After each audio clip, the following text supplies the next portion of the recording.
Then I think we have to also remember the Ottoman Turkish rule that was from like 1516 to 1917, about 400 years of the Ottoman Empire, or the Turkish rule over that area. An empire that ruled for those 400 years, very, very important as persecution of Jews is arising in Europe. Many of them are trying to flee, and some of them come to the Ottoman Empire trying to find safety from all of this persecution.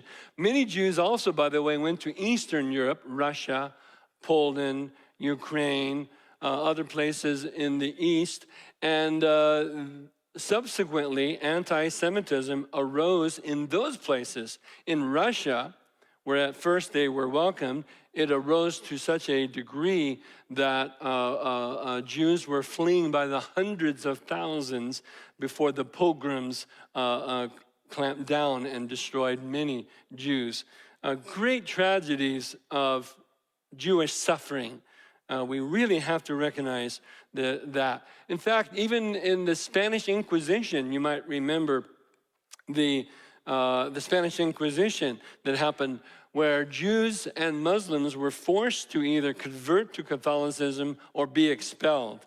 And again, many, many hundreds of thousands were fleeing and having no homeland. And that's the plight of Israel, the Jews, over all of those years after they were expelled out of their homeland by the Romans. They had no homeland all of these years. And so they developed a greeting. And when after they would see each other, as they're saying goodbye, they would say, "Next year in Jerusalem." This was a way of holding the hope. One day, someday, one day, we'll have a homeland again. And so they would, as they're departing, "Next year in Jerusalem." And they always held on to that hope, because God had promised them that land and that they would one day return to it. And what's interesting is this also: it's never happened in the history of the world that a people have been dispersed from their land and then maintained themselves as a people and then returned to that land and reestablished themselves in their homeland as a native people. That's never happened in the history of the world.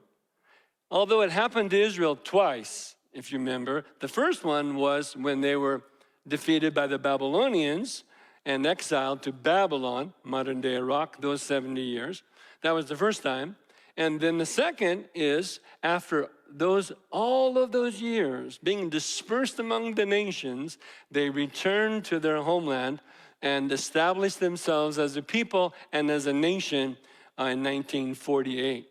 And even maintained the language. Even Hebrew has been maintained. And the people were united together by the Word of God, and their common hope and their common bond kept them together, holding on to the hope that one day